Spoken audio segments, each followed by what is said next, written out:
Hi, everyone. This is Leslie Law, the host of Sandbox Radio. Thanks so much for listening to the podcast. This holiday episode, Epiphany, was recorded in front of a packed house at Act Theater in Seattle on December 29th, 2014. It features special guests Lisa Koch and Peggy Platt, the 17-piece Cascadia Big Band, and an appearance by NPR's rock star librarian, Seattle's own Nancy Pearl, playing herself in the latest episode of Scott Augustson's series, Cousin Katie. We also wrap up Paul Mullen's Angel Noir series, Markheim, put our twist on a poem by A.A. Milne and a short story by L. Frank Baum, get another home run from writer Wayne Rawley, and much more. So settle in and get ready, because here we go with Epiphany. Sandbox Radio will stay all day. In the backyard we'll play. Jump into our sandbox. We build castles and kings. Words become things. Sandbox Radio. Sandbox Radio.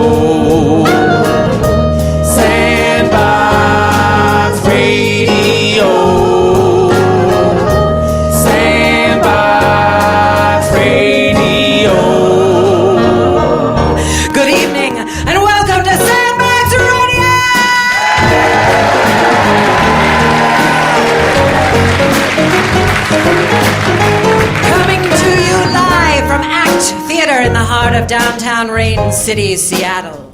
Tonight, the final episode of Markheim by Paul Mullin. The continuing adventures of Cousin Katie by Scott Augustson. Special guests Lisa Koch and Peggy Platt. Music from Sandbox Radio favorites Cascadia Big Band.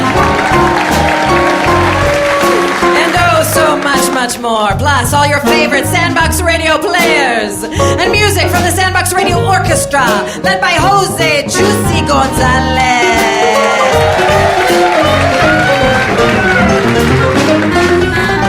So, sit back and relax as we take you into the world of Sandbox Radio Live.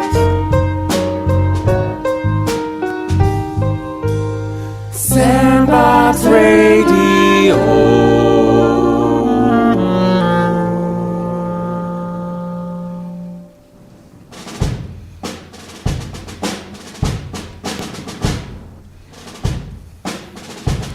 Seattle, December 2017, South Lake Union.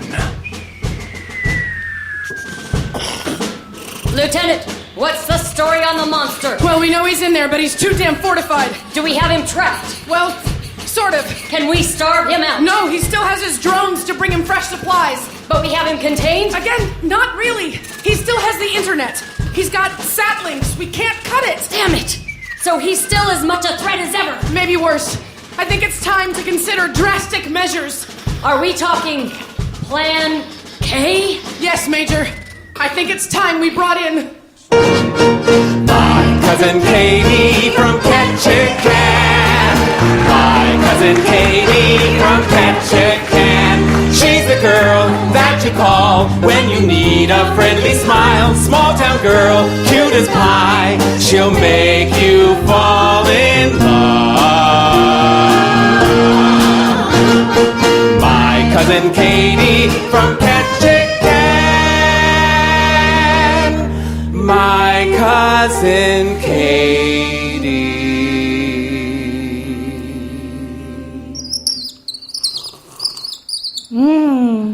Katie, I'm so glad you came over for coffee. I've missed you. I missed you too, Lena. How's pod life? It's just grand. It's like living in an acorn shell.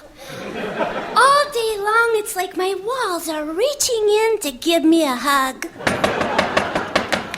Who could that be at this hour? Ma'am, I'm Lieutenant Marmot. Marmot? It's not really my name. We use code. I need to talk to Little Brown Bat. Who? He means me. Katie, you're in the Resistance? Looks like it, doesn't it? How did that happen? Well... Katie, get into my windowless van. What, the French toast? Just get in. Oh, it's you!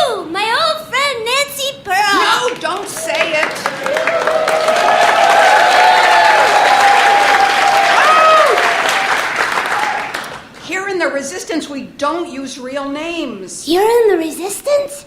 Well, I guess that makes sense. They call me the Oyster. And I'm here to recruit you, Katie. What? The end, my only friend, the end. There's a devil upriver, Katie, a smiling evil, a false god showing no human decency or restraint. It's a river of lies, not literacy. Was that an Apocalypse Now reference? I'm a librarian. It was a Heart of Darkness reference. Got it. But I don't get it. Katie, no monopoly is a benign monopoly. And when the accounting department starts to decide what gets published, it's pretty much the end of civilization as we know it.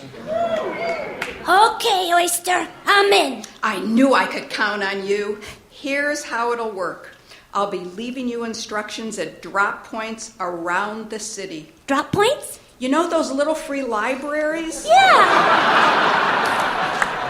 The little bookhouses. That's where I'll leave the messages.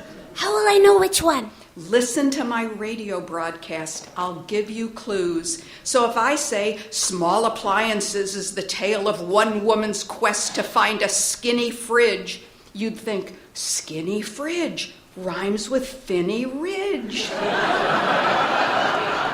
Clever. And if I said my dog has fleas is an engrossing mystery set in a pet grooming shop, and the book's many plots fit as tightly together as keys and locks. I would go to the Ballard Locks. How about Itchy Britches is an engrossing coming-of-age story that unfolds in a burlap pants factory in Wales from 1702 through 1714. Easy. Those were the years Anne Stewart sat on the British throne as Queen Anne. I would look on Queen Anne Hill. But Oyster, are things really that bad? You know, with the website, which must not be named. Oh, Katie, I don't want to spoil the last chapter, but let's just say I wouldn't hold my breath for a sequel.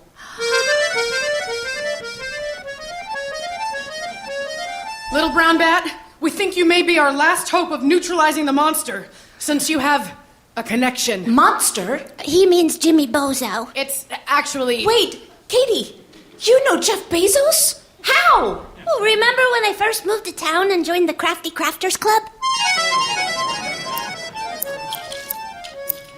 Excuse me. Hello.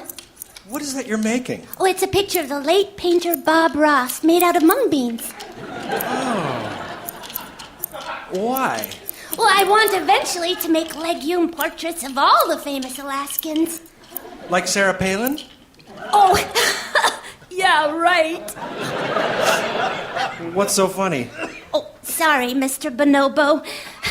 We of the Upper North find it hilarious that you lower 48ers haven't figured out the joke yet. Joke? Can you keep a secret? Yeah. Sarah Palin is Andy Kaufman. That explains so much. And I recognized you right away. You run that computer mail order catalog. Well, it's more like It's named for a river, right? The Yangtze? No. Mississippi? Danube? Volga? No, and no. Lake Erie? No, that's not a river. Amazon. No, that's not it. It'll come to me. Katie, do you like to play skee ball? Do I ever? You've got to help us, Little Brown. Oh, Lieutenant Marmot, I've been thinking, I love Seattle, but it's only my adopted city. But maybe this isn't any of my business. No! It's the end! Marco, are you all right? No, I just got my rent jacked up. How much? $20,000 a month. Oh! I'm gonna have to live in White Center or Bothell or Cedro Woolley. I think I'd rather die. Marco, no! Capitol Hill smells like Jägermeister these days. The other day I went to get a sandwich, and the only thing I could find was a pop-up faux deco diner boutique food truck selling Cajun Thai fusion smoked dolphin tongue croissants. And all I wanted was a damn turkey on whole wheat. Oh, Seattle isn't Seattle anymore, and that bastard Bezos is to blame. All right, Marmot. I can't sit by on the sidelines any longer. Let's do this. Deep in the heart of Amazon headquarters. Who is it? Who dares enter my inner sanctum? Mr. Beezy, it's me. Katie? My cousin Katie from Ketchikan. Yeah, it's me. How'd you get in? I got some pretty tight security. Well, I'm pretty resourceful. In Alaska, you gotta learn how to open doors that get stuck. Oh, Katie, you didn't pee on it, did you? Oh, of course not. That is an urban myth. To open a frozen lock, what you need is a laser pointer, a hunk of cubic zirconium, and a tuning fork. Peeing is only going to make it worse. And, Mr. Beatbox, you may have state-of-the-art security, but you also have employees who are a little too fond of pomegranate wasabi martinis. You aren't here to talk about craft projects. No. I'm here to talk about what's going on right now in this city. Maybe I don't want to talk about what's going on right now.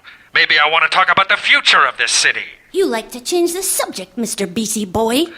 I want to show you something. Step inside Elevator Prime. Sure, what else am I doing tonight?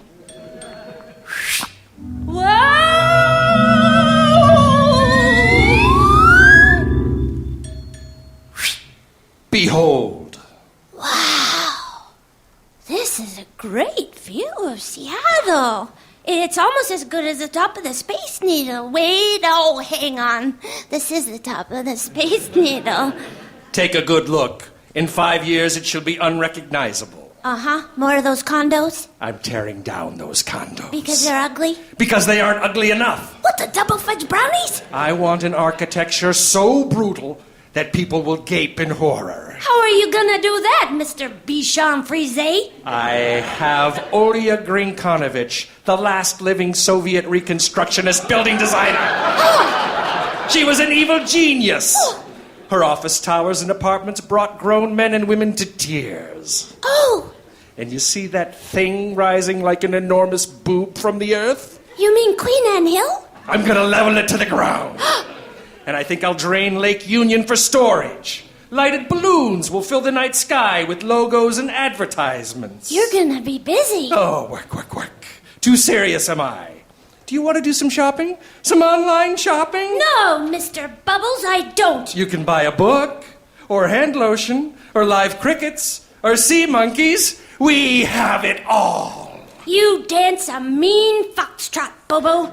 But eventually the truth comes knocking on Grandma's door. You can bury a body under the ice, but spring will reveal your dirty deeds.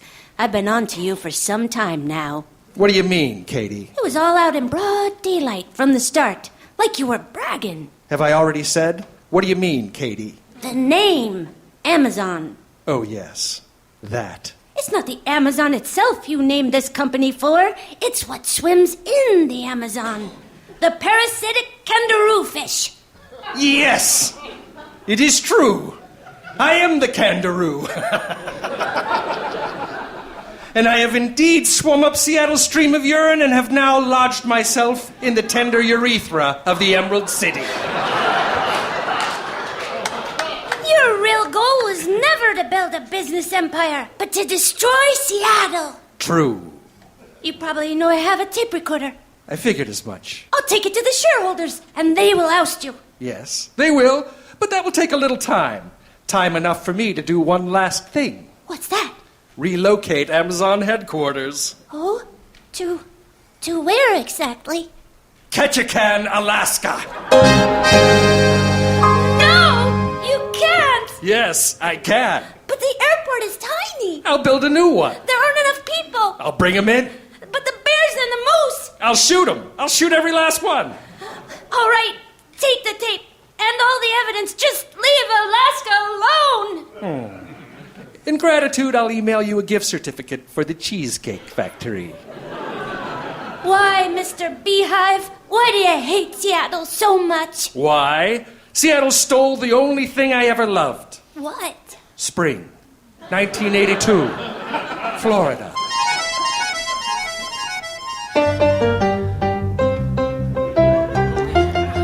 Hey, Jeff, we gotta talk. Oh, I can't believe it. When you said yes to going to the prom with me, I was the happiest guy ever. I got a mustard yellow tux, and yes, the cummerbund matches the shoes. Oh, and I'm gonna get a haircut just like the guys in Flock of Seagulls. Jeff, I can't go to the prom with you. Oh, but Mandy. My dad got a job in Seattle. We're moving next week. What? Seattle? Yeah, Seattle. Seattle. Ouch. I vowed that day to destroy the city that took Mandy from me. The Emerald City. Okay, that makes sense, but maybe there's another way. Is this a trick? What if I could give you back the prom you missed? How? I'll pretend to be Mandy, and you be you at 18. I don't know. That sounds weird. Slurry? It's Siri, Katie. Siri. How can I help you? Can you play some music you might hear at a high school prom in 1982? Yes, Katie.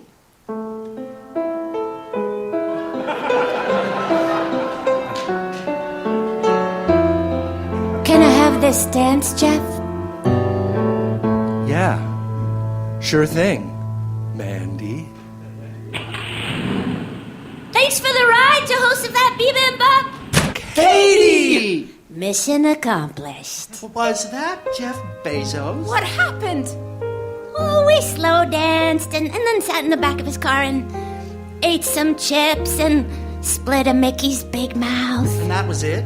You just slow danced with him? And he agreed to use his vast obscene fortune to restore Seattle?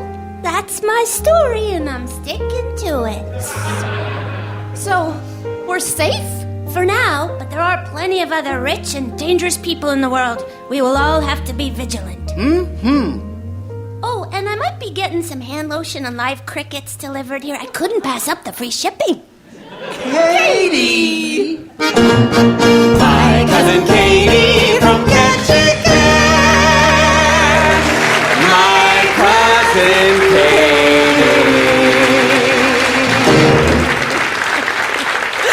Give it up for our special guest, Nancy Pearl.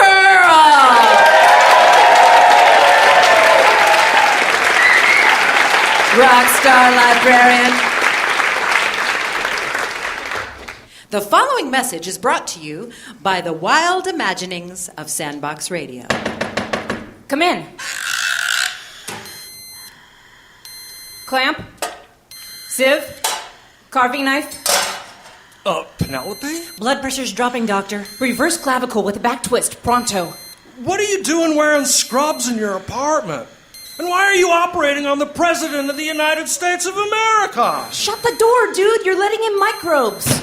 Who's that other guy on the table next to him? Vladimir Putin. Whoa. I think you're taking that online course a little too far. No, dude. It's the only way to fully realize world peace. You see how we're mixing their blood, then filtering it back into their bloodstreams? Yeah? Pressure's at 0, doctor. I need a retractor. You mean this cute little doodad? My cousin Katie from Katherine. That's it. Thank you, Katie. Dude, hold Mr. Putin's colostomy bag. He seems to be waking. Listen, I hate to say it, Pete, but this is all a little cray-cray. It's not cray-cray, dude. It's cutting-edge radio. Sandbox Radio. Oh, I get it. Sandbox Radio. Right you are, dude. But Sandbox Radio could go the way of the dodo without your support. Did you know that ticket revenue doesn't nearly cover the cost of production? Sandbox Radio is innovative Northwest radio that's on the cusp of national recognition. But what can an average listener do to help? You can make a tax-deductible contribution tonight in the lobby.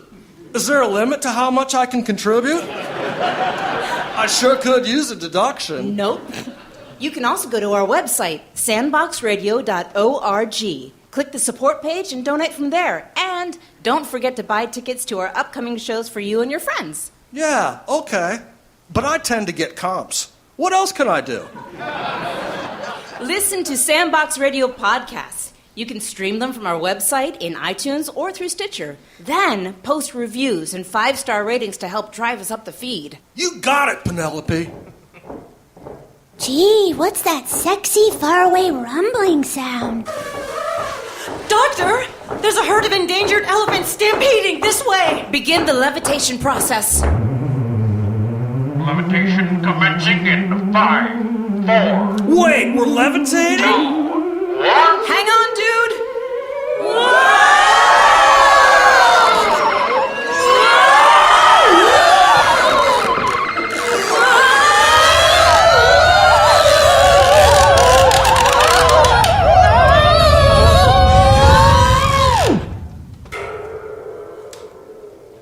We're airborne, Doctor. Everyone, stay away from the windows.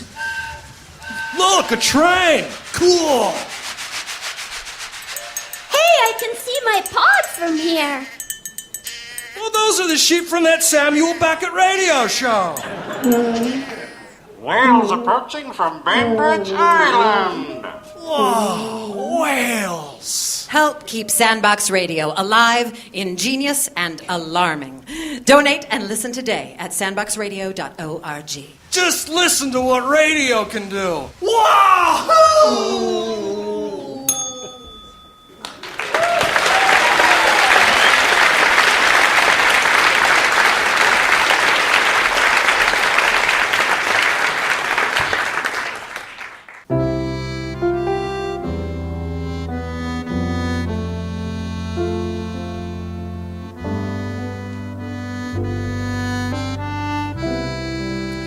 A Letter from Santa Claus by Mark Twain.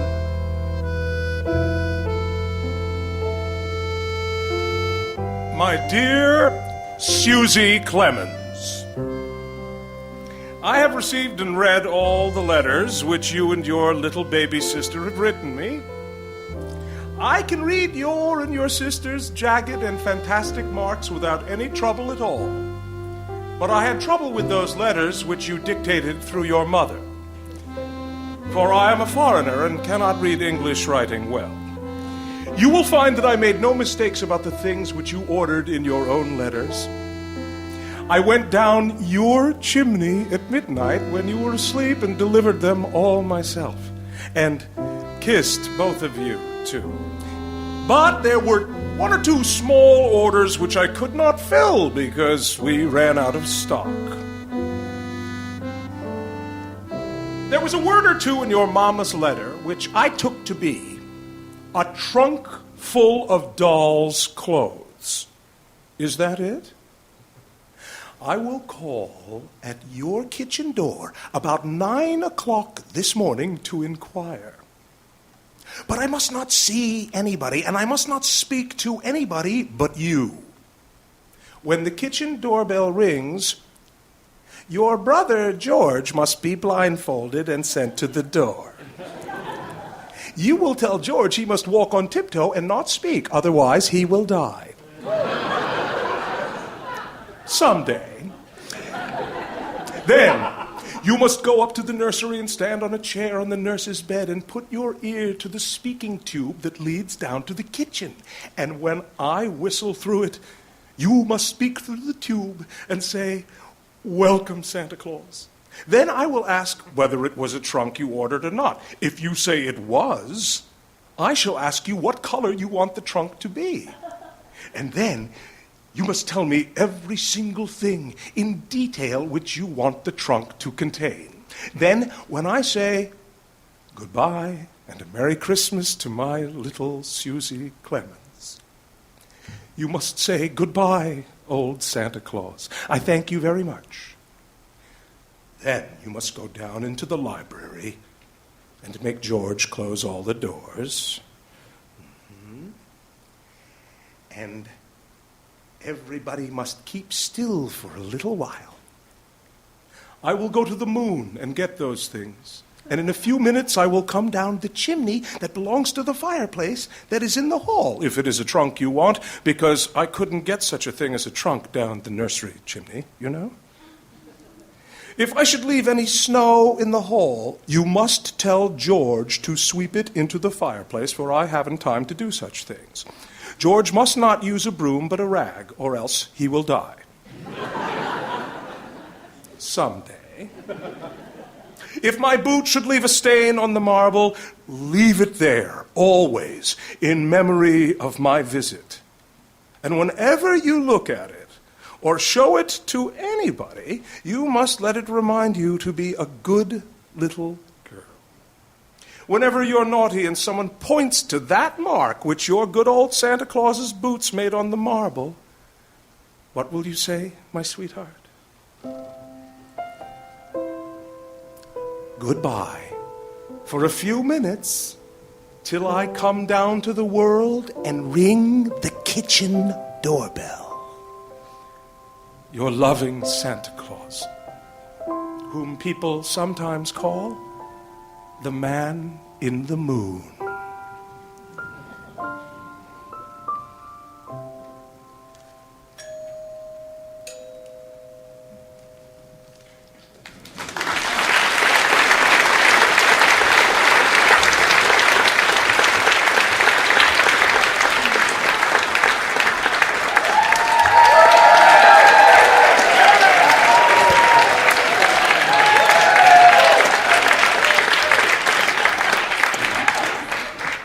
How you doing?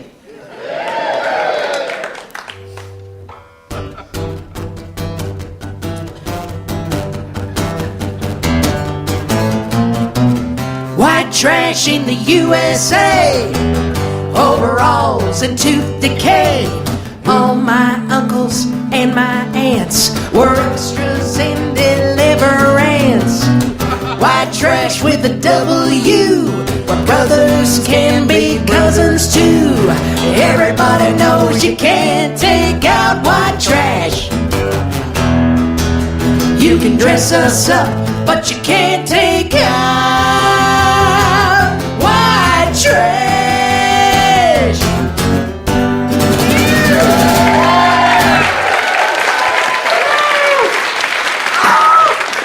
Thank you so much. Thank you. For those of you who do not know us, we are the Spuds. I'm Wanata Spud, and this is my mama, Uomi.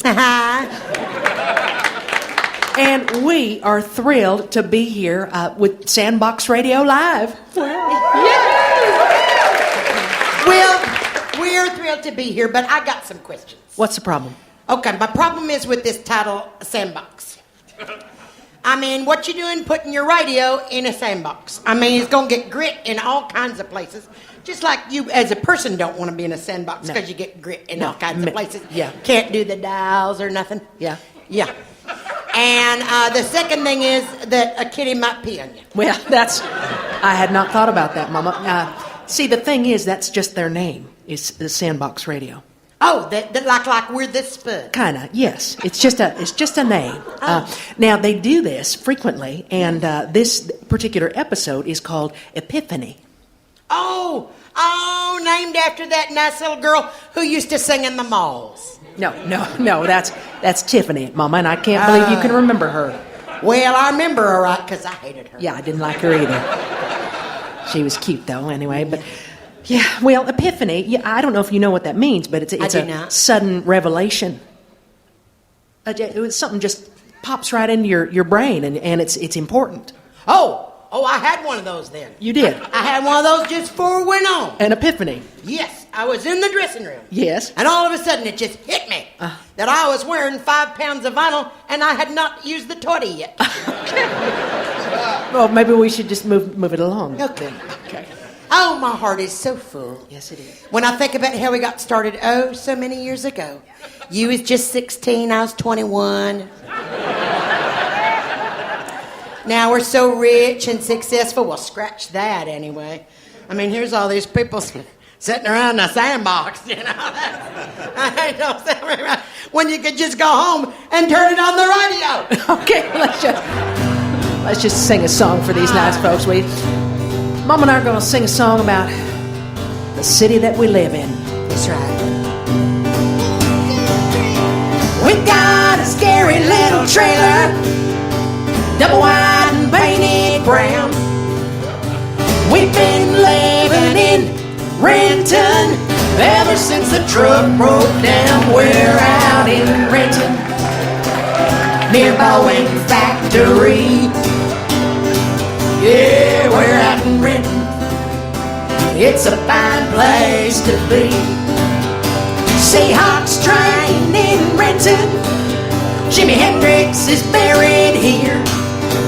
And Clint Eastwood was a lifeguard back in 50 and 53. We're out in Renton. We got our own Walmart and IKEA. Yeah, we're out in Renton. Mama stole a shopping cart. You know, folks, there is one real important piece of information that we forgot to share with you. Mama has been married 13 times. 12. It is only 12. No, I believe you forgot about Tim Iman. I did not forget about Tim Iman. Tim Iman do not count. We did not get enough signatures. 1, 2, 3. We got a scary little trailer, double wide and painted brown. We've been living in Renton ever since the truck broke down. We're out in Renton. They say we don't got class. Yeah, we're out in Renton. Bellevue can kiss my ass.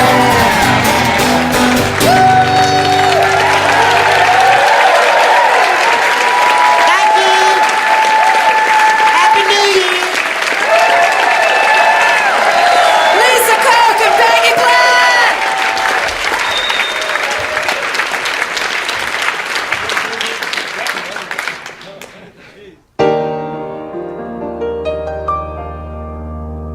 Baby, baby, baby.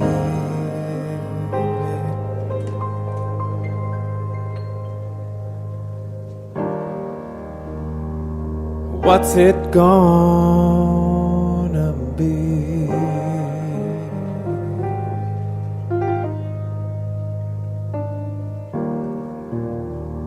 Baby, baby, baby.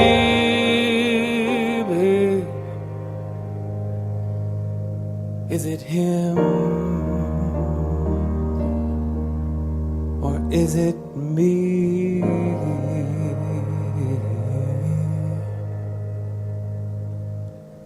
Don't make me waste my time. Don't make me lose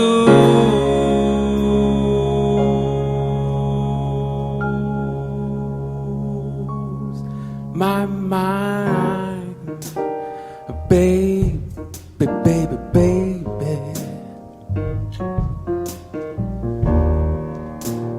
Can't you stay with me tonight? Baby, baby, baby.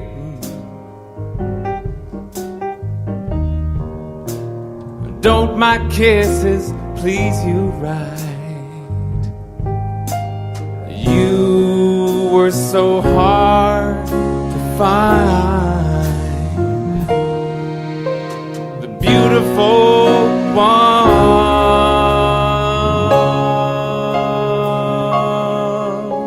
that hurt you every time. And if I told you, baby, that I was in love with you, baby.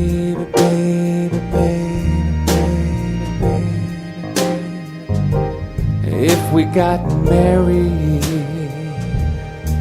wouldn't that be cool? You make me so confused. The beautiful one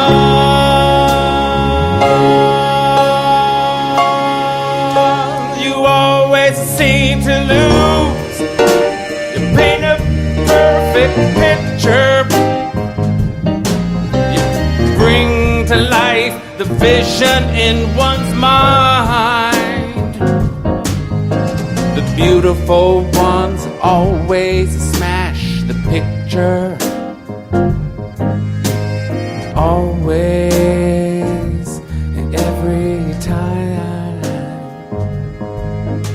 The beautiful ones always smash the picture. Always, every time. It said the beautiful ones always smash the picture. Always, every time.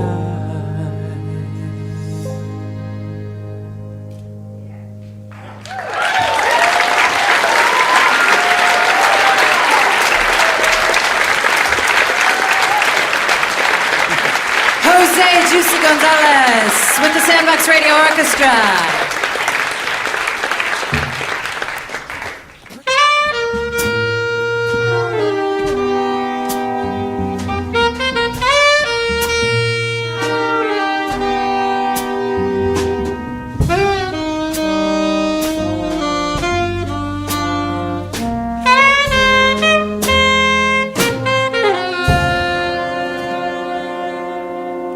John's Christmas by A. Milne.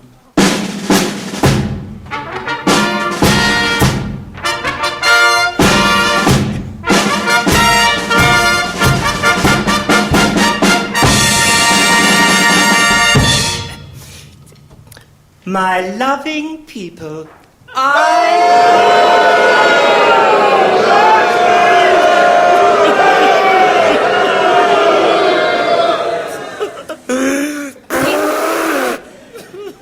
King John was not a good man.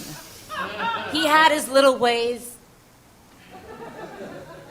And sometimes no one spoke to him for days and days and days. And men who came across him when walking in the town gave him a supercilious stare, or passed with noses in the air. And bad King John stood dumbly there, blushing beneath his crown. King John was not a good man. King John sucks! Hey! He took my insurance! No, I didn't! And no good friends had he. He stayed in every afternoon, but no one came to tea. And round about December, the cards upon his shelf, which wished him lots of Christmas cheer and fortune in the coming year, were never from his near and dear, but only from himself. King John was not a good man. Where's his birth certificate? Shut it! Yet, had his hopes and fears, they'd given him no present now for years. And years. And years. But every year at Christmas, while minstrels stood about collecting tributes from the young for all the songs they might have sung, he stole away upstairs and hung a hopeful stocking out.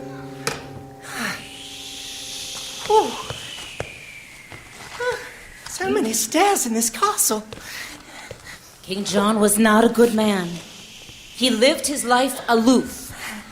Alone, he thought a message out while climbing up the roof. Oof! He wrote it down and propped it against the chimney stack.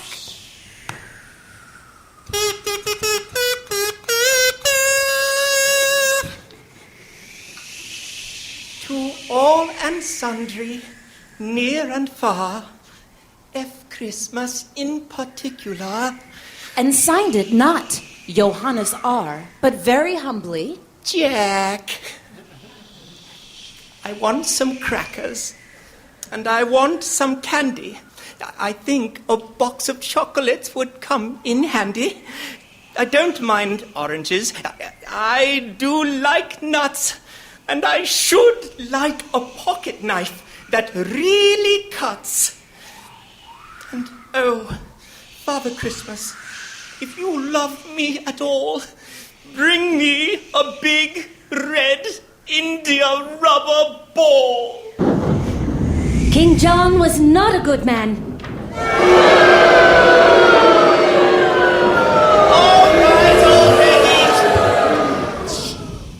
He wrote the message out and got him to his room again, descending by the spout. And all that night he lay there, a prey to hopes and fears.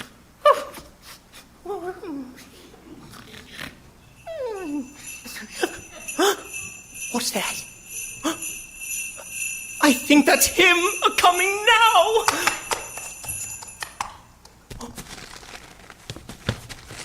Anxiety bedewed his brow. He'll bring one present anyhow. The first I've had for years. Forget about the crackers. And forget about the candy. I'm sure a box of chocolates would never come in handy. I don't like oranges. I don't want nuts. And I have got a pocket knife that almost cuts.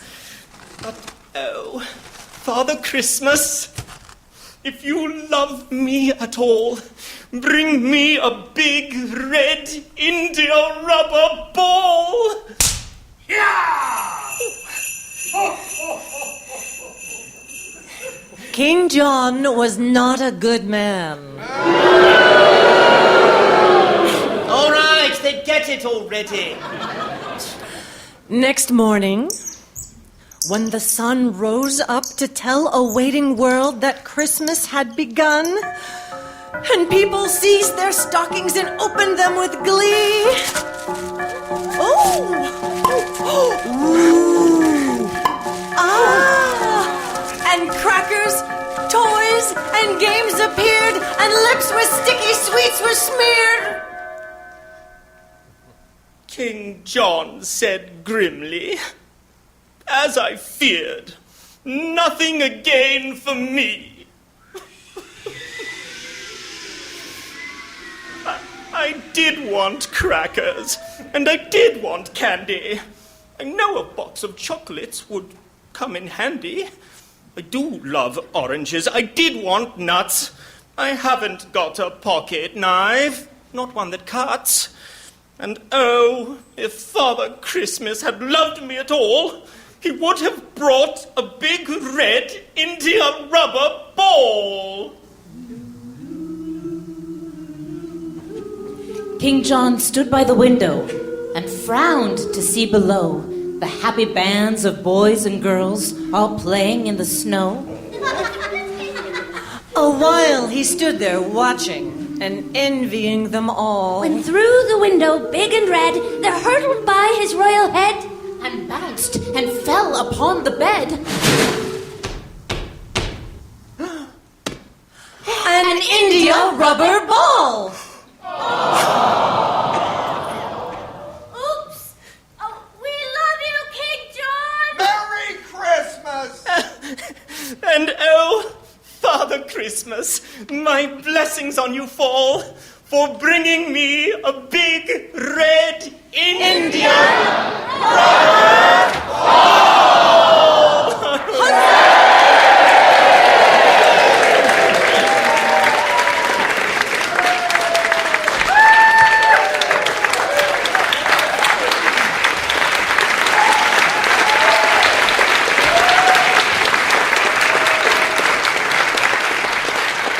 Nicely done, audience. Well done.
You're listening to Sandbox Radio.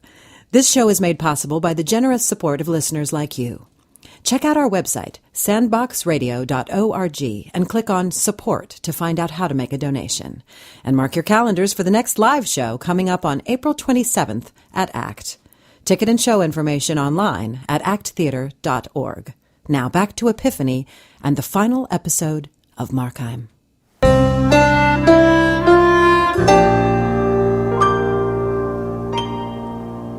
Previously on Markheim. Black Francis bolts again out along the pier, and without even a hesitation or look back, he dives right off the end. I'm going in after him! No, Liv, you'll drown. Then you go! I can't go in water. So he's just gone? I was trying to help him, but... You're not an angel. You're just another sick freak. You know I've been looking to retire for a while now. Who's stopping you, Sam? Not alone. So, take someone with you. Not someone, I feel.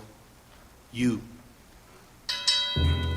A lanky giant as tall as Hammering Man crawls out of Elliott Bay, ducks his bobbling head under the viaduct, and stalks on toward the harbor steps. From above me, demons shriek, unleashing unholy hellfire, but it barely slows the Neville down. He's coming right for me, and as he stalks up the steps over me, he looks down into me with fish-blind eyes. Cousin. 5 burning demons stick to him like glowing ticks as he walks up into the city. Christ, I wish I was dreaming. And now, the final episode of Markheim by Paul Mullin.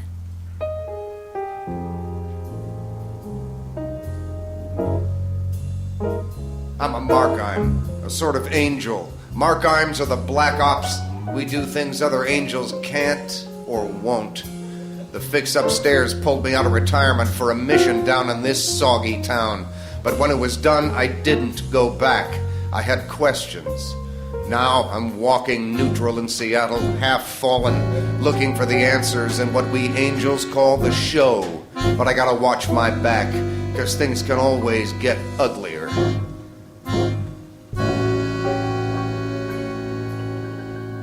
I'm on the roof of some huge stone fortress or temple. I'm wearing some sort of robe. It's the show, for sure, but something's different. I'm different. I can die. I'm sure of it. I'm sure if I leap from this parapet jutting hundreds of cubits into the air, I won't fly. I'll fall, and then I'll be over. Dream on, Markheim, because that's exactly what this is. Another dream. Damn it. Markheim! You made it. Sam, I guess I shouldn't be surprised to see you. You should never be surprised to see me. This is my show. Besides, haven't you been looking for me, hoping I'll help your poor dog? He's not my dog. Fine, your girlfriend's dog. She's not my girlfriend. When are you going to open your eyes, Markheim? I should. Then I'd know you're just a dream. You sure about that? You've been captured, blissed, and turned. You sure about that? As sure as anything. Yeah? You ever read any meat poetry? What? Most of it's crap, but there's this Irish guy I like. Kavanaugh. Horrible drunk. Pretty obscure. He wrote, "When the angel woos the clay, he'll lose his wings at the dawn of the day." What are you trying to tell me? I'm trying to tell you that there's always a way out. For you or me? Look, you need to understand that you've made the rookiest mistake of any angel sent down to the show. You've fallen in love with the world. It happens. But like every newbie from the fix, you've forgotten the most important thing. What's that, Sam? The world is mine. I thought the world was given to the meat. Who told you that? You know who. You seen much of him lately? No. Then take my advice and stick with what you know! Sam leans sideways and dives off the edge of the parapet as if he were an aqua ballerina in some old-timey meat movie. He falls so far and fast I never see him hit the desert floor. He had no wings. Mark, what are you doing? Liv. You're sleeping? Black Francis is dead, and you're passed out like some drunk in the street? I'm sorry, Liv. Here. I begged enough to buy us a crappy tuna sandwich to split. The Dr. Pepper's all mine, though. Liv, I told you I don't eat. Right, I forgot. You're an angel, and yet somehow incapable of performing a miracle that would have saved my dog from drowning. I told you to stay away from him. You wouldn't listen. He's my goddamn dog, Mark! He was your dog. And he was goddamned, actually. No fault of his, though. Yeah, just eat. I don't eat, Liv. Then just shut up! Can you do that? Liv! What do you know, Markheim? Next to nothing, Smiley. It's been a while. Yeah, maybe not long enough. You know that girl has to get off the streets, right? Her days are numbered if she don't. What can I do, Smiley? I'm an angel, not some meat cop or something. Well, that angel shit means nothing to me. Help Liv. You owe her that much for her damn dog. What do you want me to do? Figure it out, Markheim. Be a man. Or what? I ain't trying to threaten you, Markheim. I've been nothing but friendly. But your power's limited in these parts. Always has been. You're just passing through. This shit's older than you. And then Smiley's gone. Like he always is. They're out of nowhere and then just gone. But I'm not alone for long.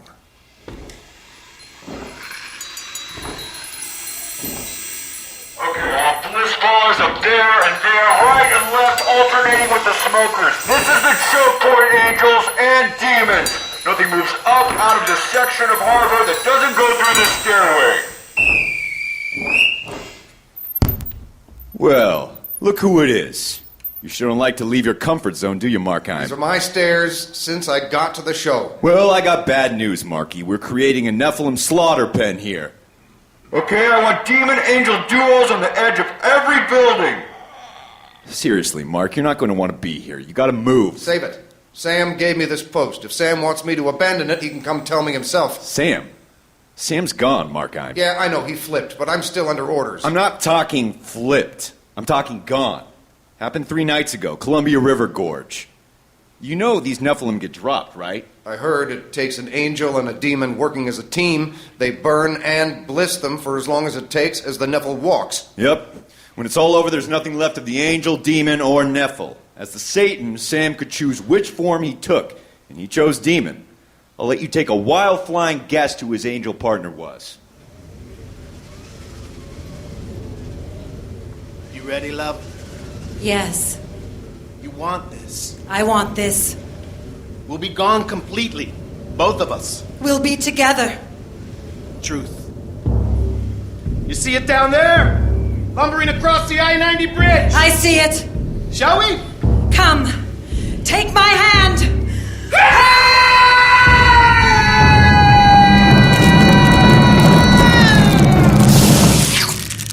Your orders are rescinded. Move on. I got nowhere else to go. You know what? I don't have time for this shit. You suit yourself, Marky. When you get sucked into the mix, it's on you. That's all I've ever been, sucked into the mix. Let's go. The first wave has been spotted! It wasn't long before the first dripping giants started lumbering up out of the harbor. The POWs open up, prodding them with bursts of unbearable bliss, so that the Nephilim begin gathering into a mass centered at the bottom of the steps. And then they climb.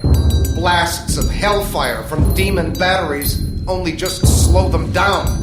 Some are already passing me where I sit about halfway up the steps. When they look down and see me, they offer no violence, just the same salutations over and over. Brother. Cousin. Kid. I see Liv walking towards me through the congealing crowd of giants. She's oblivious. Some humans see us, some don't. Some only see some of us and only at certain times. Liv's one of those. The Nephilim clearly aren't registering for her. Hi. Liv, get out of here. I came to say I was sorry. You're forgiven. Go. No. I'm tired of you pushing me away. Liv, do this, Liv, do that. Stay away from Stank. Stay away from Didge. Go to Portland, go to Everett. From now on, I'm gonna stay put. Right here with you. I wouldn't. Why? Give me one good reason. You won't believe me. You can't see it. Then describe it. I see the whole city under attack. I see long-necked, drowned giants crawling out of the water and up these steps in hordes. I see them being blasted with fire and light, but it's not enough to stop them.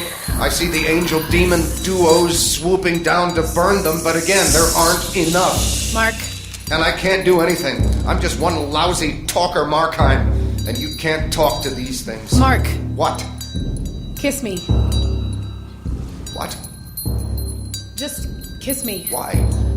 Because you want to? What? And I want you to. You're a girl. I'm not a girl. I'm Liv. I've been through shit. And I'm a woman. But... Just kiss me. Once. Why don't you just kiss me? It doesn't work that way. You have to do it. What difference would it make? What do you have to lose? Good question. And I looked at her. This young girl, woman, whatever. I'm looking in her eyes, and they go somewhere. Somewhere I don't understand. But I want to go there, where her eyes lead. And I figure she's right. What do I have to lose? As the moronic, avenging army of drowned giants floods up into the show, I lean forward and kiss this girl and...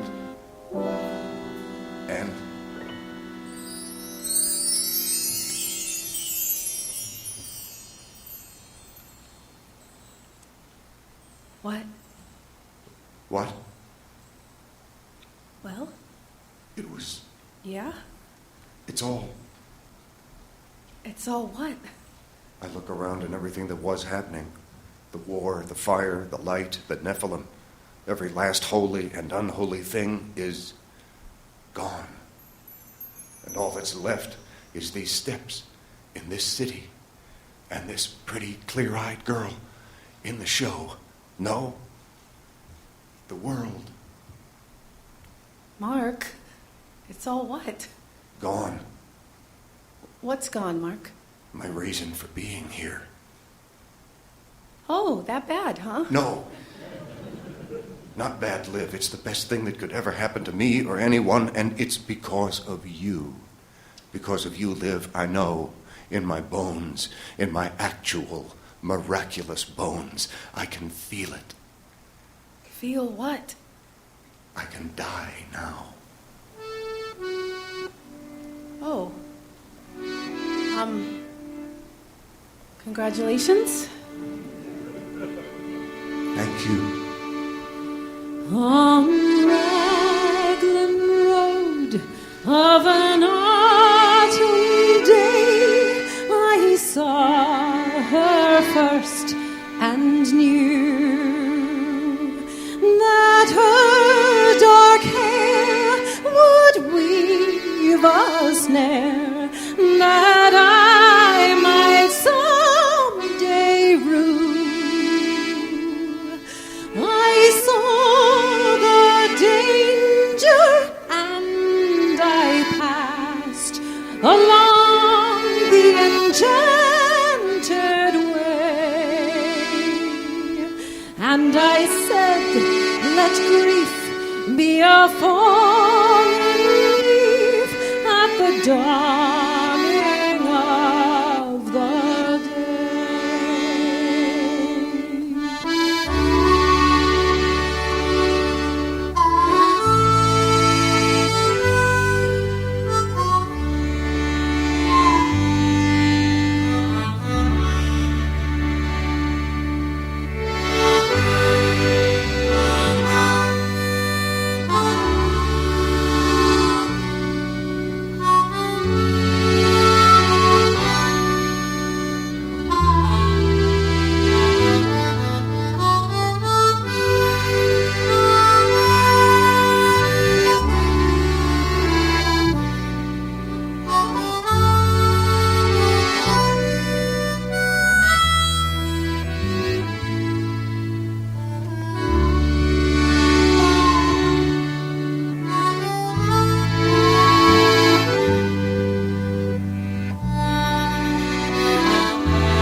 I should, a creature made of clay. When the angel woos the clay, he'll lose his wings at the dawn of day. When the angel woos his clay, he'll lose his wings at the dawn of day.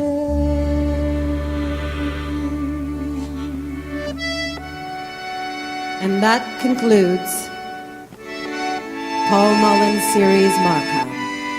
On behalf of the Fix, the Crisp, and all points in between, we thank you for your attention and certainly hope you'll continue to enjoy the show.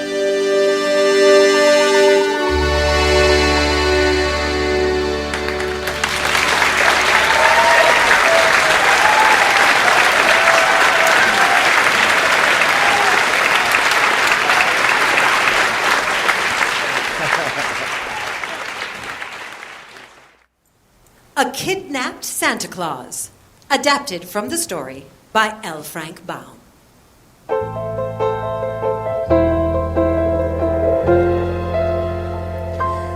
Santa Claus lives in the Laughing Valley, where stands the big rambling castle in which his toys are manufactured. His workmen, selected from the Rills, Nukes, Pixies, and Fairies, live with him, and everyone is as busy and as happy and as content as can be from one year's end to another.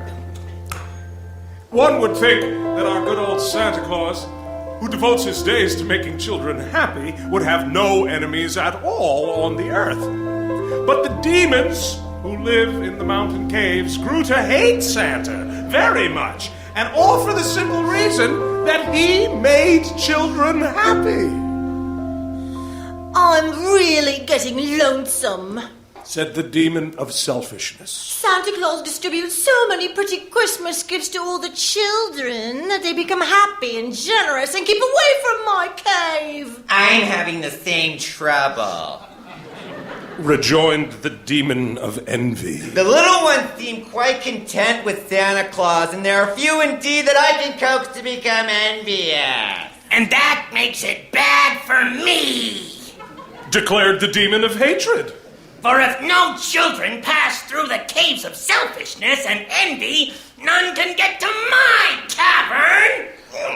If children do not visit your caves, they have no need to visit mine, said the demon of repentance, who was gentle, refined, and not so disagreeable as the others. I am quite as neglected as you are. Yeah, right. Santa is simply ruining our business, and something must be done at once. Yeah! But what to do?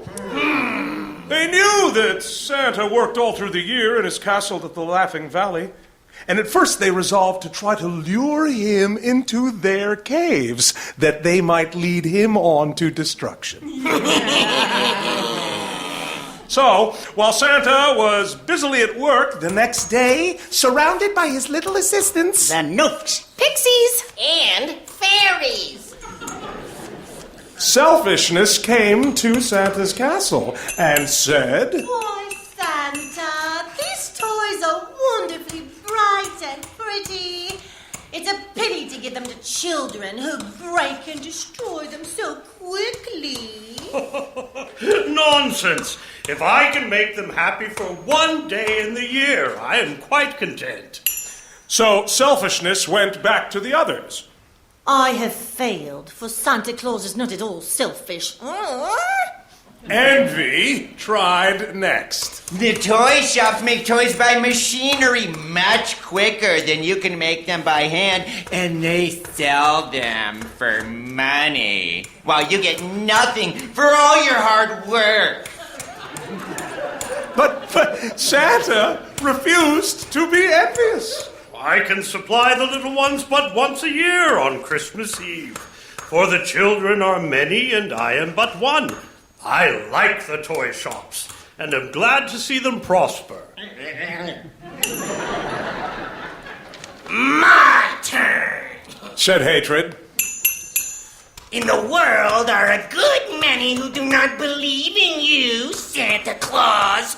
You ought to be revenged upon them for their evil words. Poor things.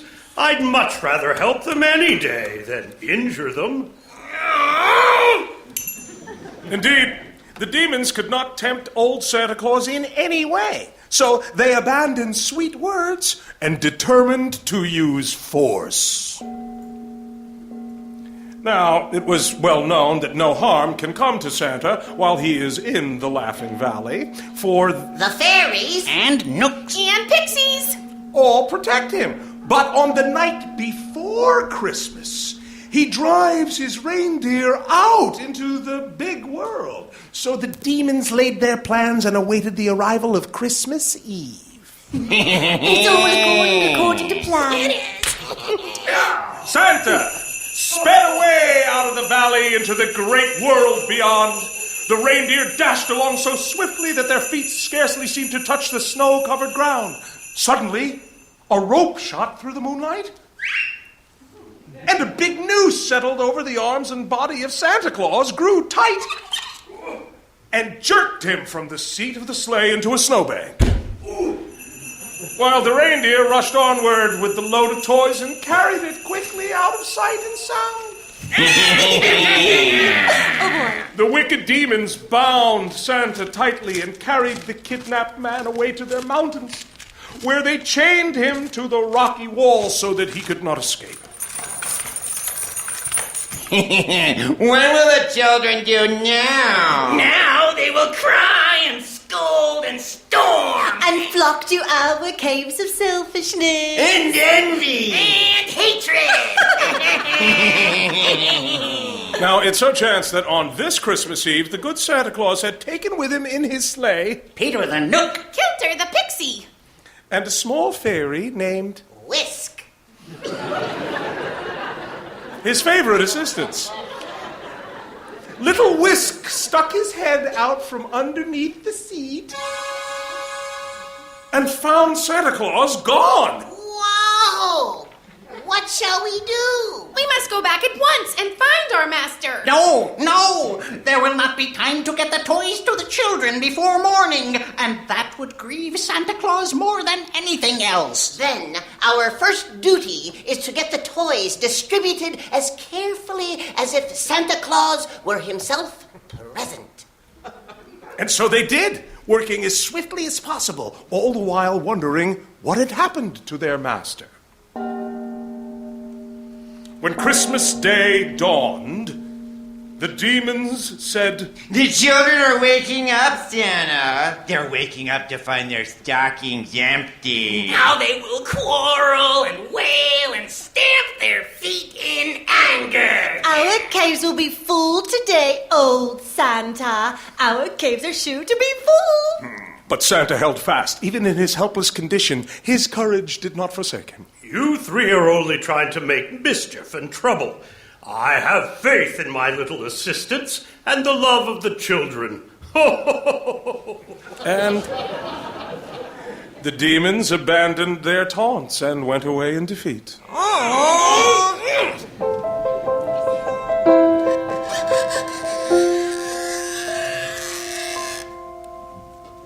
Good morning, Santa.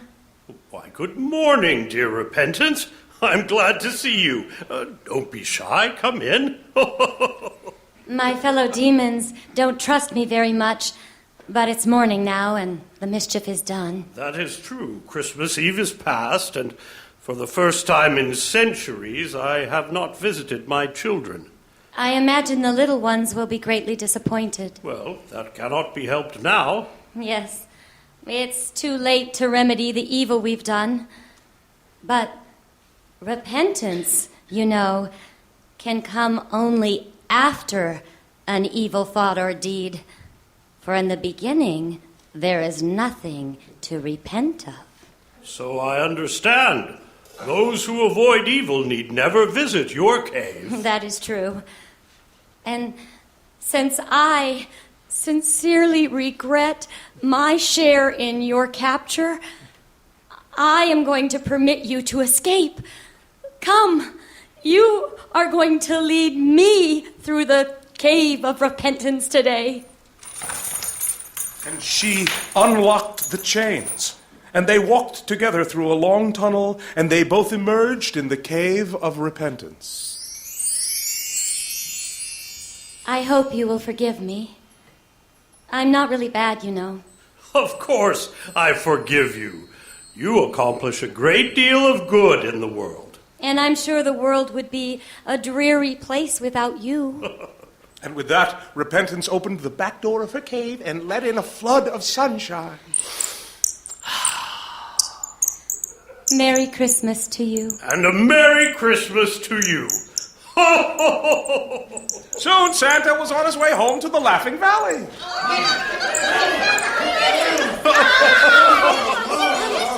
Dear Master, we've come to rescue you and punish the demons who had dared take you away from us. Oh, thank you, my dear little friends, for your support. But it is useless to pursue the demons. They have an important place in the world, and they should never be destroyed. Then Whisk related the events of the night and how they had delivered all the gifts. We really did very well, for I found little unhappiness among the children this morning. Still, you must not get captured again, my dear master, for we might not be so fortunate another time. And they clustered around their master, dancing with glee at his safe return. As for the wicked demons of the caves, they were filled with anger and chagrin when they found that their clever capture of Santa had come to naught. Indeed, no one on that Christmas day appeared to be at all selfish. Or envious. Or hateful.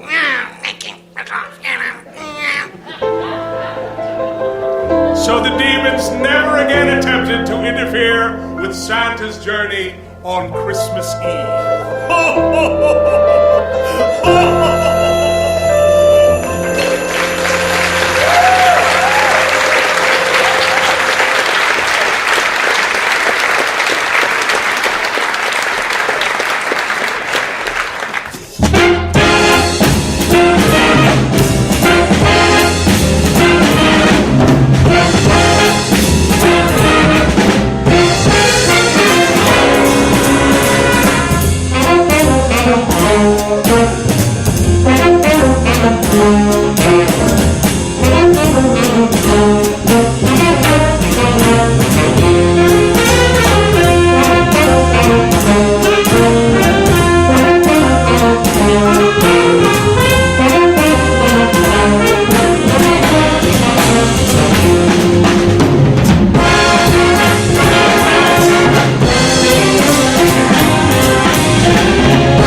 listening to Sandbox Radio.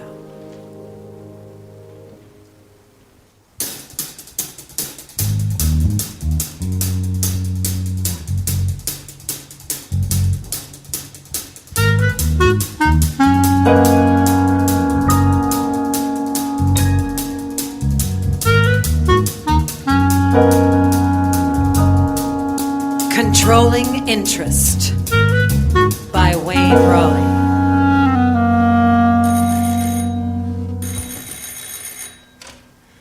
This is Jack. Yeah, what can I do for you, Fred? I've got a meeting starting, right now. Fred, honestly, let me stop you right there.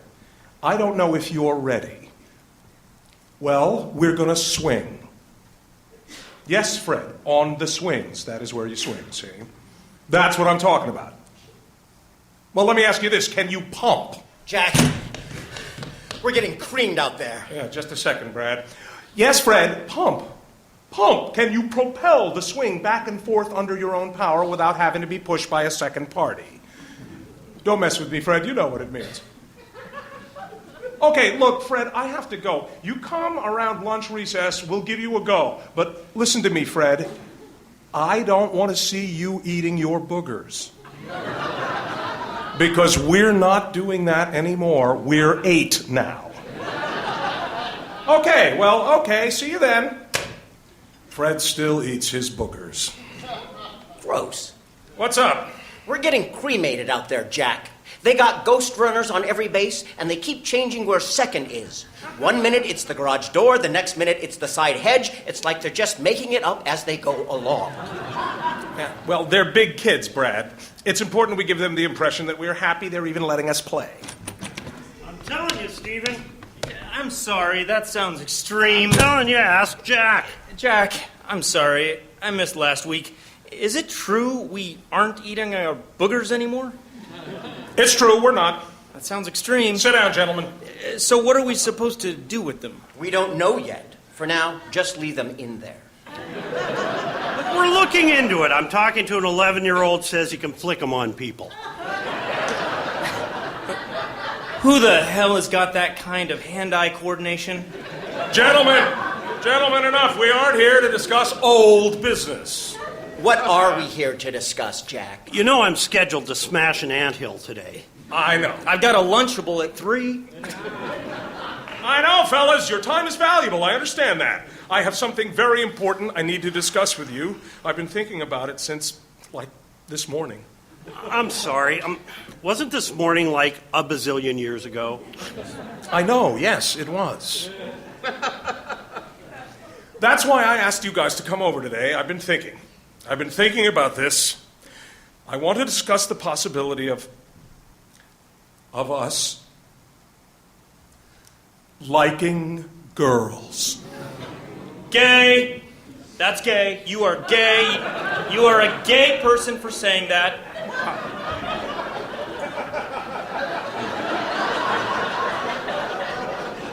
I don't think you're using that term correctly, Steve. Yes, I am. Do you even know what gay means? It means I'm uncomfortable. That I'm feeling discomfort. Anything that takes me out of my immediate comfort zone is a gay thing. A thing that is gay. No, that's not right. David! What? Back me up on this. I'm sorry, I'm kind of in the weeds here. Gentlemen, please. I think we should stick to the issue on the table, namely Jack's proposal that... what I'm hearing you say, Jack, is that we somehow stop hating girls and begin, what, liking them? Yes, Brad, thank you. Okay, I don't know if I'm gay, but I am definitely uncomfortable with this, and I'll tell you why. Number one,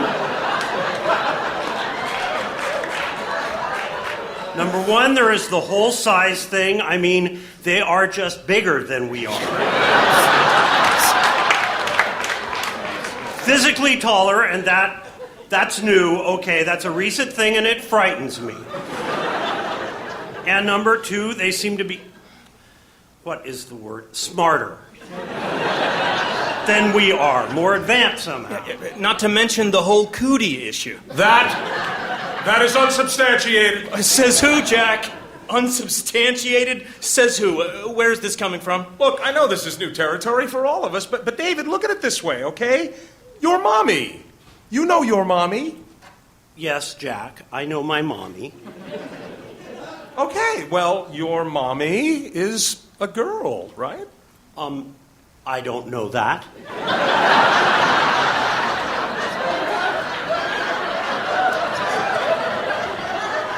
Well, she is. Trust me, she is. It's true, David. Her boobies make her a girl. So gay. What's your point? Look, my point is that I have a feeling that they just may have something to offer us, and I think we ought to hear them out. Hear them out? They've sent representatives. 2 representatives to discuss what would be involved. Yeah, I don't know. I am very uncomfortable with this. What? Are we going to kiss them? On the mouth? Is that... What exactly do you think is going to happen? Guys, come on. We can do this. I believe in Jack.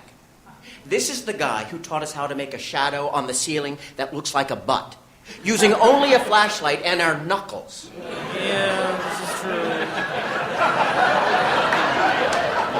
Huh? Now, we run this block, and we have all day. We can do this. This is easy. Game face. Come on.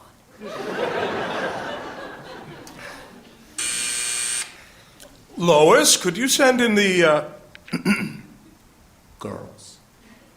Girls? Please, the girls. Yes, sir. Thank you.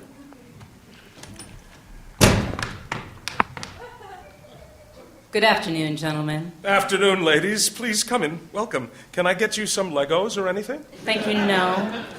My name is Ashley with an EY. My daddy's a policeman, and I'm 9. This is my associate, Bethany. I can do short division.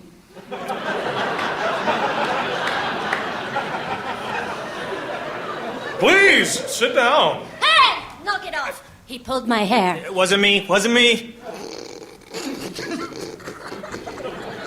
Oh, no, wait. Very good. Have a nice day, gentlemen. Oh, Stephen, please. What? Don't pull her hair. Don't pull her hair? I'm confused. Please, let's not step off on the wrong foot here. That won't happen again, will it? Please, don't go. We would like to talk. Fine. Let's get started. We understand you're interested in liking us. We are interested in exploring that possibility. Yes. Excellent. Bethany? I know how to type. Thank you. And I speak French. What exactly are you looking for? Your complete and undivided attention. Well, you've got it. Yes, of course. I do. No. I mean your complete and undivided attention until the end of time. Excuse me? In accordance with the terms of the agreement I've just handed you, we will be occupying your every thought, motivation, and decision-making process from the moment you wake up in the morning until the moment you fall asleep at night. At which point, we will play a major role in 9 out of 10 of your dreams. We do allow one wild card dream, usually a sports dream or flying dream of some type. That is completely up to you, of course. But everything else becomes, for all intents and purposes, about us. Love? Right. Until, of course, you fall in love with one of us. Then that number increases to 10. Out of 10. Yeah, I'm sorry. I'm not falling in love with anybody. Right. Bethany, am I missing anything? Stop doing stupid stuff. Right.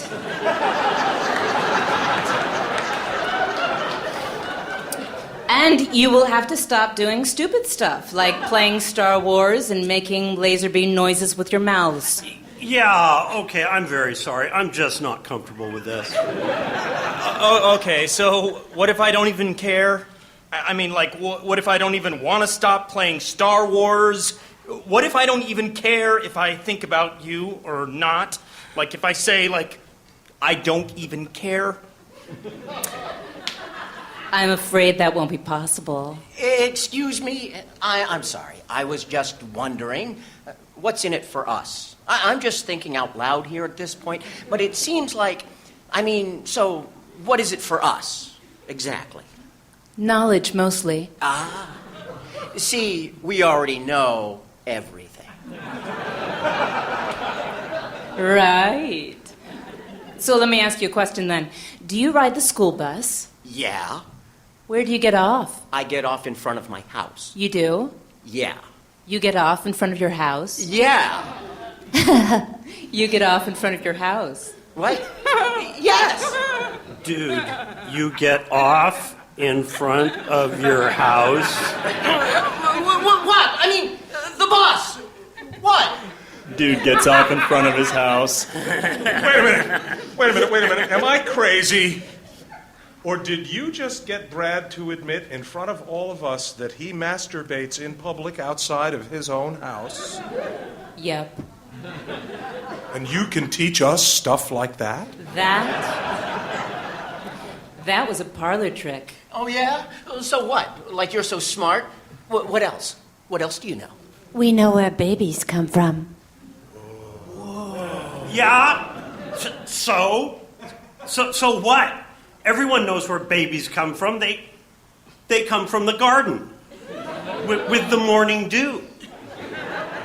Actually, no. Studies have shown that to be a misconception. Jack, I'm very uncomfortable with this. Gay. Steven! I meant get off the bus. I just want everyone to know I meant get off the bus. Yeah. Ladies, I think we're going to need some time to think. This is a lot to consider. Wow, we really do appreciate you coming by. And of course, there is the possibility, no guarantees, of course, but if you play your cards right, there is the possibility that someday you might possibly be able to see one of us without a shirt on.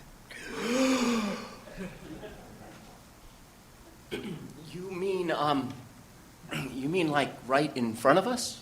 Like right there in person? Or like, what? No guarantees, but possibly. Stephen? Jack? David? Brad?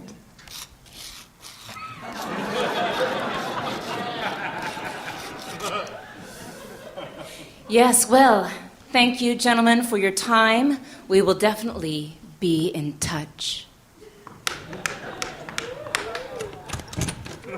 I can write cursive.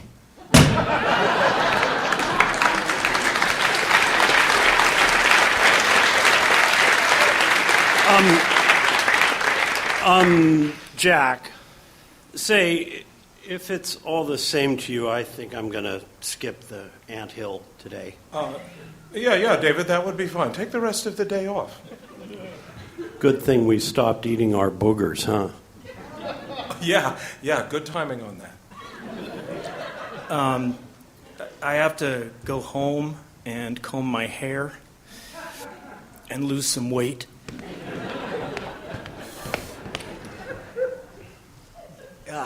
Jack?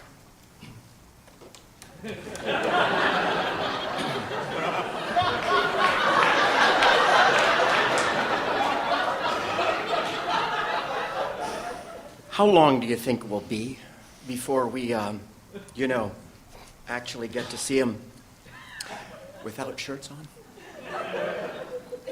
I don't know, Brad. I wish I could tell you. I just don't know. Yeah. I don't even care. Yeah, me either. I don't care either.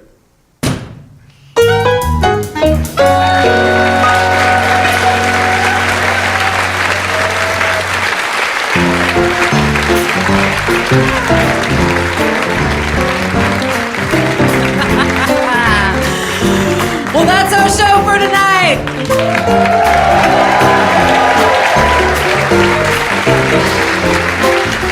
Tonight's episode was written by Scott Augustson. Augustson, Elizabeth Heffron, Paul Mullin, and Wayne Rawley. We'd like to thank Act Theater for having us, and special thanks to John Langs and Alyssa Beyer from Central Heating Lab and the marvelous crew here in the gorgeous Falls Theater.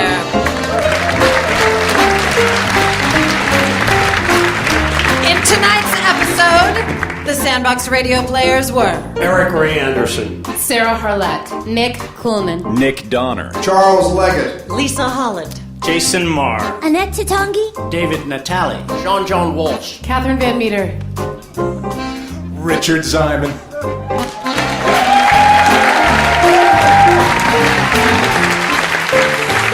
And please give it up one more time for Lisa Koch and Peggy Platt. Musical guests, Cascadia McMahon.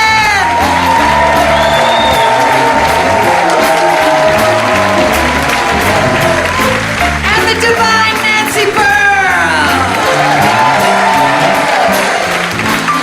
And how about that Sandbox Radio Orchestra, Dan Tierney on drums. Dave Pascal on the bass. Rob Whitmer, accordion and clarinet. And on the keys, our maestro and composer, Jose Juicy Gonzales. Our stage managers were Susie Butler and Paulette Buse. And this show was recorded by Brendan Hogan. And I'm your host for Sandbox Radio, Leslie Law. So, for this last song, Katherine and Annette are bringing out our lyric cards. We hope you'll sing along. You know the tune.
This episode was written by Scott Augustson, Elizabeth Heffron, Paul Mullin, and Wayne Rawley.